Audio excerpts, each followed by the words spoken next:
জিলহজের প্রথম 10 দিনের আমল, ইবাদত, নেকামল, ভালো কাজ, এটা আল্লাহর কাছে এত প্রিয়, অন্য কোন সময়ের আমল ইবাদত, অন্য কোন দিনের আমল ইবাদত আল্লাহর কাছে এত প্রিয় না।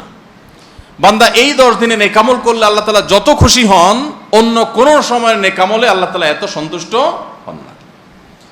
জিজ্ঞাসা করা হলো, কিলা ওয়ালাল জিহাদু ইয়া রাসূলুল্লাহ, সাহাবীরা প্রশ্ন করলেন, হে আল্লাহর রাসূল, অন্য সময় আল্লাহর রাহে যদি কেউ জিহাদে যায়, অন্য সময় যদি জিহাদে রত হয়, তাহলে সেই আমলটার মর্যাদাও কি এই দশকের সাধারণ নেকামলের চাইতে উত্তম না?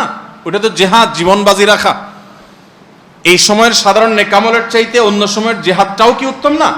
নবী সাল্লাল্লাহু আলাইহি সাল্লাম বলেছেন, ওয়ালাল জিহাদু ফি সাবিলিল্লাহ, অন্য সময়ের জিহাদও এই সময়ের সাধারণ নেকামলের চাইতে উত্তম না, ইল্লা, তবে অন্য সময়ের জিহাদ যদি কেউ এই পর্যায়ে করে যে তিনি তার জান মাল সবকিছু নিয়ে জিহাদে গেছেন, কিন্তু কিছু নিয়েই ফিরে আসতে পারেন না, সব আল্লাহর রাহে কোরবানি করে দিয়েছেন, এই লোকের কথা ভিন্ন, তার মর্যাদা সবকিছুর উপরে। তাহলে এই দশকের নেকামল, এই দশকের ইবাদত বন্দেগীর মর্যাদা এত বেশি ভাইরা আমার, যে আল্লাহ রাব্বুল আলামিনের কাছে বছরের অন্য কোন সময়ের কোন আমল, এমনকি জিহাদও, সাধারণ জিহাদও এই দশকের নেকামলের চাইতে বেশি প্রিয় না। এই হাদিস থেকে, বুখারীর এই হাদিস থেকে আমরা কি বুঝলাম? যে এই দশক আল্লাহ সুবহানাহু ওয়া তাআলার কাছে ইবাদতের দশক, নেকামলের দশক, মর্যাদার দশক, ফজিলতের দশক। আল্লাহ রাব্বুল আলামিন এই দশকের কদর করার তৌফিক আমাদের সবাইকে দান করুন। ভাইরা আমার, বিশ্ববিখ্যাত হাদিসবেত্তা হাফেজ ইবনে হাজার আসকালানী রাহমাতুল্লাহি আলাইহি জিলহজের প্রথম দশক সম্পর্কে বলেছেন, জিলহজের প্রথম দশকের এত মর্যাদা কেন বেশি ভাই? কারণ সমস্ত ইবাদাতের সমাহার এই দশকের মধ্যে আছে। ইসলামের যে মৌলিক ইবাদতগুলো আছে, প্রায় সব মেইন সব ইবাদতগুলোর সমাহার এই দশকে আপনি খুঁজে পাবেন, এমনকি রমজানেও পাবেন না সব, এই দশকে সবগুলোর সমাহার পাবেন। কিভাবে? এই দশকে আমরা দেখি যে প্রথমত ঈমান তো 12 মাসের আমল, অন্য সময়ও আছে, এই সময়ও আছে। 5 ওয়াক্ত নামাজ 12 মাসের আমল, অন্য সময়ও পড়তে হয়, এই দশকেও পড়তে হয়। রোজা রমজান মাসে আছে, এই দশকেও রোজা আছে, প্রথম 9 দিনই রোজার কথা হাদিসে আছে, আবার বিশেষভাবে আরাফাতের দিন রোজার কথা আছে। তাহলে ইসলামের তৃতীয় রোকন রোজা, রোজা অবশ্য হজ হলো তৃতীয়, যাকাত হলো তৃতীয় রোকন। যাকাত অন্য সময় দেওয়া যায়, এই সময়ও দেওয়া যায়, তাহলে যাকাত আদায়যোগ্য সময় এটা। আবার রোজারও আমল এই দশকের মধ্যে আছে। আর হজ তো হয়ই এই দশকে, হজের মূল কাজই হলো এই দশকে, ফরজ কাজগুলো সব এই দশকেই হয়ে যায়। তাহলে এই দশকে ঈমান আছে, নামাজ আছে, যাকাত আছে, রোজা আছে, হজ আছে, আবার কোরবানি আছে, আবার জিকিরের জন্য আলাদা নির্দেশ আছে, এই দিনগুলোতে বিশেষভাবে আল্লাহর জিকির করো। আছে না নাই ভাই? তাহলে আমরা কি বুঝলাম? এই দশকে সমস্ত ইবাদতের কি আছে? সমাহার আছে, সমস্ত ইবাদতের নজির আছে। এই জন্য এই দশকের মর্যাদা অনেক বেশি। আল্লাহ রাব্বুল আলামিন এই দশকের মর্যাদা এবং কদর আমাদের সবাইকে করার তৌফিক নসিব করুন। ভাইরা আমার, এই দশকের মর্যাদা নিয়ে আমরা কথা বাড়াতে চাই না, এবার আমরা করণীয়তে চলে যাই। কি করব আমরা? আমরা কোরআন এবং হাদিসের আলোকে 11টি আমলের কথা বলতে পারি। এই 11টি আমল এই দশকের জন্য খাস, স্পেশাল। নাম্বার 1 নম্বর এই দশকের আমল হলো বেশি বেশি আল্লাহর জিকির করা। কি করা? বেশি বেশি আল্লাহর জিকির করা। কারণ কোরআনে কারিমের সূরা তাওবাতে আল্লাহ রাব্বুল আলামিন এই দশককে ইঙ্গিত করে বলেছেন যে তোমরা আল্লাহ তাআলার জিকির করো ফি আইয়ামিম মাদুদাত, নির্দিষ্ট দিনসমূহে, নির্ধারিত দিনগুলোতে তোমরা আল্লাহর জিকিরে মাশগুল থাকো। এখানে আল্লাহর জিকির যে নির্দিষ্ট দিনগুলোতে রাখার কথা বলা হয়েছে, সেই আয়াতের ব্যাখ্যা আবারও তাফসীর ইবনে কাসিরে এবং ইবনে আব্বাস রাদিয়াল্লাহু তাআলা সহ আরো অন্যান্য মুফাসসিরদের থেকে বর্ণিত হয়েছে যে নির্দিষ্ট দিন বলতে জিলহজের প্রথম 10 দিনকে আল্লাহ তাআলা মিন করেছেন। এই 10 দিনই তোমরা আল্লাহর জিকিরে বেশি বেশি করে আল্লাহ তাআলার জিকির করো। তাহলে জিকির শুধু না, পরিমাণে বাড়িয়ে বাড়িয়ে বেশি বেশি পরিমাণে জিকির করতে হবে এই দশকে। আল্লাহ তাআলার স্মরণ অন্তরে হবে, মুখে আল্লাহ তাআলার জিকির চলবে, কাজের মাধ্যমে জিকিরের আমল চলবে, অন্তরের স্মরণের মাধ্যমে, মুখে জিকিরের মাধ্যমে। কোরআনের তেলাওয়াত একটা জিকির, তাসবিহগুলো একটা জিকির, তাহমিদ আল্লাহর প্রশংসা একটা জিকির, এরকম যত জিকির আছে এই দশক হলো জিকিরের দশক। সবচেয়ে বেশি জিকির চলবে, সবচেয়ে বেশি কি চলবে? জিকির চলবে। দ্বিতীয়ত যে আমলটি চলবে তা হলো যে কোনো নেকামল, যে কোনো নেকামল। কারণ একটু আগে আমরা হাদিস শুনলাম যে নবী করিম সাল্লাল্লাহু আলাইহি ওয়াসাল্লাম বলেছেন, মা মিন আইয়ামিন আল আমালুস সালিহু ফিহিন্না আহাব্বু ইলাল্লাহ মিন হাযিহিল আইয়াম। এই জিলহজের 10 দিনের চাইতে অন্য কোন দিনের নেকামল আল্লাহর কাছে বেশি প্রিয় না। মাস হিসাবে রমাদান সবচেয়ে সেরা, আর দিন হিসাবে খুচরা দিনগুলোর মধ্যে রমজানের বাইরে সবচেয়ে সেরা কোনটা? জিলহজের প্রথম দশক। রমজানের পরে মর্যাদার বিচারে সবচেয়ে বেশি মর্যাদাপূর্ণ দশক হলো এই দশক। এই জন্য এই দশকে আমল করলে আল্লাহর কাছে এত প্রিয় যে অন্য কোনো সময়ের আমল আল্লাহর কাছে এত প্রিয় না। এই জন্য এই দশকের দ্বিতীয় আমল হলো বেশি বেশি নেকামল করা। বেশি বেশি কি করা? নেকামল করা। রুটিন যে নামাজগুলো আছে, কাজগুলো আছে, সেগুলো বিশেষ ইহতেমামের সাথে করা। অন্য সময় আপনি নামাজের টুকটাক গাফলতি করেন, কিন্তু এই দশকে মোটেই করবেন না। অন্য দশকে আপনার ফজরের জামাত একটু মিস হয়, এই দশক মোটেই করবেন না। আগে থেকে ইহতেমাম থাকবে যে এই দশক কোনোভাবে ইবাদত থেকে আমি যেন দূরে না থাকি। আল্লাহ তাআলা আমাদের সবাইকে আমলের তৌফিক দান করুন। তাহলে 2 নম্বর আমল হলো বেশি বেশি নেকামল করা এই দশকে। রুটিন নেকামলগুলো যেগুলো সবসময় করতে হয় এগুলোকে বিশেষ ইহতেমামের সাথে করা, আর আরো নফল আমল বাড়িয়ে বাড়িয়ে করা। আপনি অন্য সময় কোরআন তেলাওয়াত খুব বেশি করতে পারেন না, এই দশকে কোনো অবস্থাতে ছাড়বেন না। অন্য সময় তাসবিহ তেলাওয়াত খুব বেশি হয় না, এই দশকে কোনো অবস্থায় ছাড়বেন না। অন্য সময় নামাজে খুব বেশি খুশু ধরে রাখতে পারেন না, এই দশকে চ্যালেঞ্জ থাকবে যে ধীরস্থিরতার সাথে মনোযোগের সাথে নামাজ পড়ব। এভাবে নেকামলের কসরত করতে থাকবেন আল্লাহর প্রিয় পাত্র হওয়ার পথে। আমরা এগিয়ে যেতে চাইলে এই দশক, এই 10টা দিন আমাদের জন্য বিরাট বড় একটা সুযোগ। আল্লাহ আমাদের সবাইকে তৌফিক দান করুন। 3 নম্বর, এই দশকের করণীয় হলো সকল গুনাহ থেকে অন্য সময়ের চাইতে এই সময়টাতে বেঁচে থাকার জন্য বেশি সচেষ্ট থাকা। গুনাহ তো 12 মাসই আমরা করব না, কিন্তু এই দশক গুনাহ না করার ব্যাপারে চেষ্টাটা একটু বেশি থাকবে। কারণ আপনারা সূরা তাওবার একটি আয়াত শুনেছেন, আল্লাহ রাব্বুল আলামিন সম্মানিত 4 মাসের আলোচনা করে বলেছেন, যালিকাদ দীনুল কাইয়্যিম ফালা তাজলিমু ফিহিন্না আনফুসাকুম। এই সম্মানিত মাসগুলোতে তোমরা নিজের প্রতি নিজে অবিচার করিও না। ভাইরা আমার, তার মানে যেই সময়টাতে আল্লাহর নৈকট্য লাভের সুযোগ, ওই সময়টাতে যদি কেউ পাপাচারে লিপ্ত হয়, এর চেয়ে পাপিষ্ঠ আর কে আছে? এই জন্য আল্লাহ রাব্বুল আলামিন আমাদেরকে দরদের সাথে বলছেন, ভাষা খেয়াল করেন, ফালা তাজলিমু ফিহিন্না আনফুসাকুম, তোমরা নিজের পায়ে নিজে কুঠারাঘাত করিও না। এই 10 দিন না, শুধুমাত্র এই পুরো সম্মানিত 4 মাস, সম্মানিত 4 মাসের ভিতরে টানা 3টা মাস চলছে, জিলকদ, জিলহজ, মুহররম, আর একটা হলো রজব মাস, রমজানের আগের মাস। তাহলে সম্মানিত 4 মাসের মধ্যে এই 10টা দিন আবার বিশেষ মর্যাদাবান। অতএব এই আয়াতটা এখানে আরো বেশি ফিট হবে, অর্থাৎ পাপাচার থেকে বাঁচার জন্য আলাদা কসরত থাকবে। অন্য সময় আমি গুনাহের কাজ করলেও এই দশকে কোন অবস্থাতে আল্লাহর নাফরমানি করব না। আল্লাহ আমাদের সবাইকে বেঁচে থাকার তৌফিক দান করুন। ভাইরা আমার, তাহলে 3 নম্বর আমল আমরা পেয়ে গেলাম। 4 নম্বর আমল হলো যাদেরকে আল্লাহ তাআলা সামর্থ্য দিয়েছেন তারা হজ করবেন। এই দশক হজের আমলের মাস, আমলের দশক, এই দশকেই হজ হবে। অতএব যাদের তৌফিক দিয়েছেন আল্লাহ তাআলা, তারা কি করবেন? হজ করবেন। এটা এই দশকের আমল। এটা হলো 4 নম্বর আমল। 5 নম্বর আমল হলো যাদেরকে আল্লাহ সামর্থ্য দিয়েছেন তারা এই দশকে কোরবানি করবেন। কারণ কোরবানি এমন একটা আমল, নবী করিম সাল্লাল্লাহু আলাইহি সাল্লাম মদিনা হিজরত করেছেন, এরপর থেকে প্রতি বছরে তিনি কি করেছেন? কোরবানি করেছেন। আল্লাহ নির্দেশ করেছেন, ফাসাল্লি লিরাব্বিকা ওয়ানহার, তুমি তোমার রবের নির্দেশ পালনার্থে নামাজ আদায় করো এবং কোরবানি করো। তো এই জন্য ঈদুল আজহা অর্থাৎ এই জিলহজের প্রথম দশকের শেষ দিন অর্থাৎ 10ম দিনে কোরবানির আমলটা করা, এটা যাদের সামর্থ্য আছে তাদের জন্য প্রযোজ্য। এই দশকের একটা আমল হলো কি করা? কোরবানি করা। কয়টা আমল গেল? 5টা। 6 নম্বর হলো যাদের কোরবানি করার ইচ্ছা আছে তারা জিলহজের চাঁদ ওঠার আগে জিলকদ মাসের শেষ দিনের মধ্যে তাদের হাতের নখ, চুল, গোফ, অবাঞ্ছিত লোম এগুলো সব কেটে পরিষ্কার করে ফেলবেন এবং এই দশক আর সেগুলোতে হাত দিবেন না।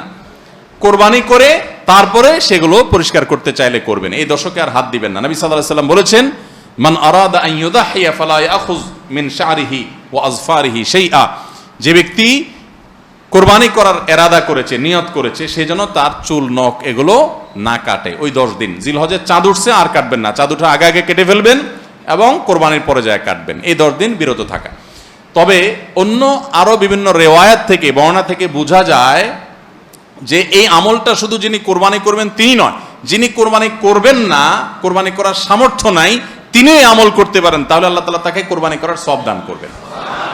এমনকি কোন সালাফ, কোন সাহাবী থেকে আমলও বর্ণিত আছে যে বাসার বাচ্চা কাচ্চা যারা আছে তাদেরকেও এই দশকে চুল নখ ইত্যাদি কাটতে নিষেধ করেছেন, তাহলে চুল নখ ইত্যাদি কাটা থেকে বিরত থাকা এই 10 দিন, আগে কাটা এবং পরে কাটা, এই 10 দিন না কাটাকাটি না করা, এটা একটা মুস্তাহাব আমল। এবং প্রায় সব ফুকাহা একরাম এই ব্যাপারে একমত হয়েছেন। মওসুআ ফিকহিয়া কুয়েতিয়ার মধ্যে লেখা হয়েছে যে ইত্তাফাকাল ফুকাহা, সব ফকিহগণ প্রায় একমত যে এই দশকে যিনি কোরবানি করবেন তিনি তো বটেই, কোরবানি যিনি করবেন না তাদের তরফ থেকেও চুল নখ এগুলা কাটা থেকে বিরত থাকা মুস্তাহাব। তাহলে 6 নম্বর আমল গেল চুল নখ ইত্যাদি এই দশক না কেটে থাকা। 7 নম্বর আমল হলো এই দশকে বেশি বেশি তাকবীর পাঠ করা। এটা তাকবীরে মুতলাক বলা হয়, সাধারণ তাকবীর। আল্লাহু আকবার, আল্লাহু আকবার, লা ইলাহা ইল্লাল্লাহ, আল্লাহু আকবার, আল্লাহু আকবার ওয়ালিল্লাহিল হামদ। এই তাকবীরটা হলো মিন শাআইরিল ইসলাম, এটাকে আমরা করতে পারি। ইসলামের যে নিদর্শনগুলো আছে সেগুলোর মতো করে এই তাকবীরটা আমরা পাঠ করব, এমন ভাবে পাঠ করব যে অলিতে গলিতে রাস্তাঘাটে সব জায়গায় তাকবীরের ধ্বনি চলতে থাকবে, কারোর ডিস্টার্ব করে না, মৃদু কণ্ঠে সব জায়গায় গুনগুনিয়ে আমাদের মুখ থেকে তাকবীর চলবে। জিলহজের প্রথম দশকে এই আমলটা সম্পর্কে নবী করিম সাল্লাল্লাহু আলাইহি ওয়াসাল্লামের ভাষ্য খেয়াল করেন, তিনি বলেছেন ফাকসিরু ফীহিন্না মিনাত তাকবীরি ওয়াত তাহলিলি ওয়াত তাহমিদ। জিলহজের প্রথম দশক যখন শুরু হয় তোমরা বেশি বেশি করে তাকবীর পড়ো, বেশি বেশি করে তাহমিদ পড়ো, বেশি বেশি করে তাহলিল পড়ো, অর্থাৎ আল্লাহু আকবার, আল্লাহু আকবার, লা ইলাহা ইল্লাল্লাহ, আল্লাহু আকবার, আল্লাহু আকবার ওয়ালিল্লাহিল হামদ, এটা বেশি বেশি করে পাঠ করো। এটা নবী সাল্লাল্লাহু আলাইহি ওয়াসাল্লাম নির্দেশ করেছেন। তাহলে কয় নম্বর আমল গেল? 7 নম্বর আমল বেশি বেশি করে তাকবীর তাহমিদ তাহলিল পড়া। 8 নম্বর আমল হলো এই তাকবীর তাহমিদ তাহলিলটাই বিশেষভাবে পড়া। 7 নম্বরটা হলো সাধারণভাবে রাত দিন যতক্ষণ পারেন বেশি বেশি পড়বেন, কোনো সময় ফিক্স নাই, এবং 10 দিন ফুল। আর 8 নম্বর আমল হলো এই তাকবীরটাই নির্দিষ্ট সময় নির্দিষ্ট দিনগুলোতে বিশেষভাবে পড়া। সাধারণভাবে তো পড়বেনই, আর বিশেষভাবে পড়বেন। বিশেষভাবে কখন?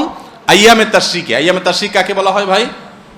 জিলহজের 9 তারিখ ফজরের পর থেকে নিয়ে জিলহজের 13 তারিখ আসর পর্যন্ত, জিলহজের 9 তারিখ ফজর থেকে নিয়ে জিলহজের 13 তারিখ আসর পর্যন্ত প্রত্যেক নামাজের পর সবাই যার যার জায়গা, পুরুষরা সরবে আর মা বোনরা বাসা বাড়িতে নীরবে তারা তাকবীর পাঠ করবেন। আল্লাহু আকবার, আল্লাহু আকবার, লা ইলাহা ইল্লাল্লাহ, আল্লাহু আকবার, আল্লাহু আকবার ওয়ালিল্লাহিল হামদ। প্রত্যেক নামাজের পরে একা একা পড়েন আর জামাতে পড়েন, সর্বাবস্থা। জামাতে পড়লে ইমামের সাথে তাল মিলায় পড়তে হবে জরুরি না, প্রত্যেকে যার যারটা শেষে পড়বেন। মনে থাকবে তো ইনশাআল্লাহ? তাহলে 8 নম্বর আমল হলো আইয়ামে তাশরিক, অর্থাৎ জিলহজের 9 তারিখ থেকে 13 তারিখ পর্যন্ত প্রত্যেক নামাজের পরে তাকবীরগুলো জোরে জোরে পাঠ করতে থাকবো ইনশাআল্লাহ। 9 নম্বর আমল হলো জিলহজের 1 তারিখ থেকে 9 তারিখ পর্যন্ত এই 9 দিনই নফল রোজা রাখা। এই 9 দিনই নফল রোজা রাখা। এই 9 দিন নফল রোজা রাখা সম্পর্কিত একটা হাদিস পাওয়া যায়, এবং এই 9 দিনের নফল আমল সম্পর্কে মওসুআ ফিকহিয়া কুয়েতিয়া, কুয়েত থেকে প্রকাশিত ফিকহ বিশ্বকোষ, সেখানে বর্তমান সময়ের সবচাইতে অথেন্টিক ফতোয়ার কিতাবগুলোর মধ্যে থেকে, প্রসিদ্ধ কিতাবগুলো থেকে একটা, ফতোয়ার কিতাবগুলো থেকে মওসুআ ফিকহিয়া কুয়েতিয়া, সেখানে লেখা হয়েছে যে ইত্তাফাকাল ফুকাহা, সমস্ত ফকিহগণ এই ব্যাপারে একমত যে জিলহজের প্রথম তারিখ থেকে 9 তারিখ পর্যন্ত এই 9 দিনই রোজা রাখা মুস্তাহাব। এই 9 দিন রোজা রাখা মুস্তাহাব। বিভিন্ন বর্ণনায়ও এটি প্রমাণিত হয়, যদি সে বর্ণনাগুলো কোন কোন সনদ দিয়ে মুহাদ্দিসরা কেউ আপত্তি তুলেছেন, কিন্তু ফুকাহা একরাম এ ব্যাপারে রেকমেন্ড করেছেন যে এই 9 দিন রোজা রাখা মুস্তাহাব। যেহেতু জিলহজের প্রথম 10 দিনের পুরো 10 দিনই ইবাদত আল্লাহর কাছে প্রিয়, অতএব নফল আমল, রোজাও একটা নফল আমল, সেই হিসাবে রোজাটা অটোমেটিকও চলে আসে। এজন্য 9 নম্বর আমল হলো জিলহজের 1 থেকে 9 তারিখ পর্যন্ত এই দিনগুলো কি করা? রোজা রাখা। 10 নম্বর আমল হলো স্পেশালি বিশেষভাবে আরাফার দিনে, অর্থাৎ জিলহজের 9 তারিখে রোজা রাখা। জিলহজের 9 তারিখে কি করা? রোজা রাখা। প্রথম 9 দিন সাধারণ, আর বিশেষভাবে 9 তারিখের গুরুত্ব আরো বেশি, কারণ নবী করিম সাল্লাল্লাহু আলাইহি ওয়াসাল্লাম বলেছেন সিয়ামু ইয়াউমি আরাফা আহতাসিবু আলাল্লাহি আন ইউকাফিরা সানাতাল্লাতী ক্বাবলাহা ওয়াল্লাতী বাদাহা। আরাফাত দিনের রোজা, অর্থাৎ জিলহজের 9 তারিখের রোজা, এই রোজা সম্পর্কে আল্লাহর কাছে আমার ধারণা, আল্লাহর প্রতি নবী সাল্লাল্লাহু আলাইহি ওয়াসাল্লাম বলছেন যে আমার ধারণা যে এই রোজার বিনিময়ে আল্লাহ তাআলা 1 বছর পূর্বের আর 1 বছর পরের অর্থাৎ আগামী 1 বছর এবং গত 1 বছরের গুনাহ আল্লাহ তাআলা মাফ করে দিবেন। আমরা এই পর্যন্ত যত ফজিলতের কথা শুনেছি, পিছনে গুনাহ মাফ করে দিবেন, গত 1 বছর গুনাহ মাফ করে দিবেন, সারাদিনে গুনাহ মাফ করে দেওয়া হবে, এরকম বিভিন্ন হাদিস আমরা শুনেছি। কিন্তু এরকম কোন হাদিস কেউ হয়তো আমরা এই হাদিস ছাড়া আরেকটা হাদিস শুনি নাই যে 1 বছর অগ্রিম গুনাহ মাফ করবেন। যদি আল্লাহ তাআলা কাউকে হায়াত দেন, তিনি 1 বছরের গুনাহ মাফ পেয়ে যাবেন। কোন কোন হাদিস বেত্তাগণ বলেন যে হাদিসের মধ্যে ইশারা পাওয়া যায় যে কেউ যদি আরাফাতের রোজা রাখার তৌফিক পায়, হয়তোবা আগামী 1 বছর হায়াত পাওয়ার তৌফিক হবে তার। যদিও এটা জাস্ট একটা ব্যাখ্যা, এটা এমন না যে হাদিসে বলা হয়েছে আলাদা গ্যারান্টি দিয়ে, এরকম না। অতএব এর ব্যত্যয় ঘটলে ঘটতে পারে। কথা বুঝে আসছে ভাই? তো এই জন্য এই আরাফাত দিনের রোজা এটা আমরা মিস করবো না ইনশাআল্লাহ। তাহলে 10 নম্বর আমল গেল জিলহজের 9 তারিখের রোজা। 11 নম্বর আমল হলো ঈদুল আজহার সমস্ত সুন্নাতগুলো আমল করা। ঈদুল আজহার অনেকগুলো সুন্নাত আছে না, এই সুন্নাগুলো সবগুলো আমল করা। ঈদুল আজহার যে সুন্নাগুলো আমল সাধারণত হয় না, গোসল আমরা করি, সুগন্ধি আমরা ব্যবহার করি, আলহামদুলিল্লাহ, অন্য অনেক সুন্নাত আমরা আমল করি, কিন্তু যে সুন্নাতের আমল সাধারণত হয় না তার ভিতরে একটা হলো ফজরের নামাজ মহল্লার মসজিদে এসে পড়া, ভোর রাতে আগে আগে উঠা। অন্য সময়ের চাইতে ঈদের দিন ফজরে মুসল্লি আরও আমাদের মসজিদে কম থাকে, কারণ চাঁদ রাতে তামাশা করে বেড়ায়, ফজর নামাজ মিস হয়ে যায়। তো ইমানদার সেটা করতে পারেন না। ঈদের সুন্নাহটা বিশেষভাবে আদায় করার চেষ্টা করা দরকার, অর্থাৎ জামাতের সাথে ফজর নামাজ পড়া দরকার, আগে আগে উঠা দরকার। ঈদের দিনের সুন্নাতগুলোর মধ্যে থেকে একটা। আরেকটা সুন্নাত আমাদের অবহেলিত, আদায় হয় না, সেটা হলো ঈদুল আজহা হোক আর ঈদুল ফিতর হোক, ঈদের নামাজ মাঠে পড়ার চেষ্টা করা দরকার। কোথায়? মাঠে। মাঠ এখন কম, বিশেষ করে শহর এলাকাতে মাঠ একটু কম, কিন্তু যেগুলো আছে সেগুলো যদি সঠিকভাবে সবগুলোকে ব্যবহার করা হয় তাহলে অনেক জায়গায় সুন্নাহ জিন্দা হয়। আমরা ঈদের নামাজ মসজিদে পড়ি, কেন পড়ি? একটা অজুহাত দেই, মাঠ কম। এই অজুহাত সব ক্ষেত্রে গ্রহণযোগ্য না এবং সঠিক না। অনেক জায়গায় মাঠ থাকা সত্ত্বেও মানুষ মসজিদে নামাজ পড়ে, কারণ সব মহল্লার মানুষ আলাদা আলাদা নিজেরা একটু মাতবরি করতে চায়। আমরা আবার আরেক জায়গায় নামাজ পড়তে যাবো, আমাদের একটা বাঁকাওয়াতি থাকে। এই রোগ মসজিদে মসজিদে ঢুকে গেছে, মসজিদ কমিটির লোকদের মধ্যে রোগ ঢুকে গেছে। তারাই কোরবানি করতে রাজি না, যে আমরা এখানে জমাত করব না, চল আমরা সবাই মিলে বড় একটা মাঠে করি। বড় মাঠে কয়েক মসজিদের মুসল্লিরা একসাথে নামাজ আদায় করার যে সৌন্দর্য আছে, এই সৌন্দর্য মসজিদের মধ্যে ঈদের নামাজ পড়ার মাধ্যমে নাই। এই জন্য ভাইরা, মাঠে ঈদের নামাজ জিন্দা করার চেষ্টা করতে হবে ইনশাআল্লাহ। চেষ্টা করা যাবে না ইনশাআল্লাহ? তাই বলে আবার রাস্তাঘাট আটকায় মানুষের অসুবিধা হয় সেভাবে করে ঈদের নামাজ ব্যবস্থা করেন না। হ্যাঁ, যদি কোনো রাস্তা এরকম হয় যে না, এ রাস্তা বিকল্প বহু রাস্তা ডানে বামে আসে, মহল্লার রাস্তা, কারোর কোনো অসুবিধা হবে না, তাহলে সেখানে হতে পারে শর্ত সাপেক্ষে। কিন্তু সাধারণত রাস্তা নয়, বরং আমাদের নামাজ পড়তে হবে কোথায়? মাঠে। এবং ঈদের নামাজ মসজিদে আদায় করবেন না, মাঠে আদায় করবেন। এই আওয়াজটা সর্বত্র তোলা দরকার। শহর তো বটেই, গ্রামে পর্যন্ত এখন প্রত্যেক মসজিদে মসজিদের নামাজ হয়। কেউ কাউকে মানতে রাজি না, কেউ কাউকে মানতে রাজি না। আরেক জায়গায় ঈদগাহে নামাজ পড়বো, আমাদের ইজ্জত থাকে নাকি? তো এই লোক ইসলাম বুঝে নাই। ঈদের জামাত হবে, অনেক বড় জামাত, সেখানে বহু মসজিদের মুসল্লিরা আসবে, এটার মধ্যেই সৌন্দর্য, পুরো মহল্লার মানুষের সম্মিলন ঘটবে। এই সুন্নাতটা আদায় হয় না। ঈদুল আজহার আরেকটা সুন্নাত অবহেলিত, সেটা হলো ঈদুল আজহায় আমরা জানি যে প্রথম খাবার ঈদুল আজহার কোরবানির গোশত দিয়ে হবে, এটা সুন্নাত। ওমর রাদিয়াল্লাহু তাআলা থেকে একটা রওয়ায়াত বর্ণিত আছে যে আল্লাহ তাআলার উদ্দেশ্যে কোনো কিছু দান করলে এটা নিজে ভোগ করা যায় না। যায়? আপনি আল্লাহর রাস্তার জন্য, আল্লাহকে খুশি করার জন্য আল্লাহর রাস্তায় কিছু দিয়ে দিয়েছেন, এটা কি নিজে খাওয়া যায়? আর এটা আপনি গরিবকে দিয়ে দিবেন, মসজিদে দান করলে মসজিদকে দিয়ে দিবেন, আপনি নিজে ভোগ করতে পারবেন না। শুধু কোরবানি এবং আকিকা, এই দুইটা আমল আছে যে এই দুইটা আমল আল্লাহকে খুশি করার জন্য জবাই করার সময় বলছেন বিসমিল্লাহ আল্লাহু আকবার, আল্লাহুম্মা লাক মিনকা ওয়ালাক, আল্লাহ আপনার তরফ থেকে আবার আপনার উদ্দেশ্যেই কোরবানি করলাম, আমার কোনো ধান্দা নাই। অথচ আবার ঠিকই ওইটার গোশতটা আল্লাহ আপনাকে খেতে দিয়েছেন, কারণ এটা আল্লাহর পক্ষ থেকে সাদাকা, আল্লাহর পক্ষ থেকে মেহমানদারি, যে আল্লাহ আপনার থেকে কবুল করেছেন এবং বলেছেন বান্দা আমি বুঝে পাইছি, এবার তোমাকে দিছি, তুমি খাও। তো এই জন্য আল্লাহর মেহমানদারি দিয়ে দিনের প্রথম খাবার গ্রহণ করা, যাতে করে ক্ষুধার্ত থেকে খাবারের প্রতি আগ্রহী হন আপনি, এবং আল্লাহর মেহমানদারি দিয়ে প্রথম খাবার খান আপনি, এটা সুন্নাত। এই জন্য ঈদুল আজহার দিন আমরা কোনো কিছু না খেয়ে থাকবো, রাতে খেয়ে যে শোবো, এরপরে আর কোনো কিছু খাবো না, ঈদগাহে আসবো না খেয়ে, কোরবানির পশুর গোশত বানায়া রান্না করে ওইটা দিয়ে প্রথম খাবার খাবো ইনশাআল্লাহ। আল্লাহ তাআলা আমাদের সবাইকে এই সব সুন্নাহগুলো মেনে চলার তৌফিক দান।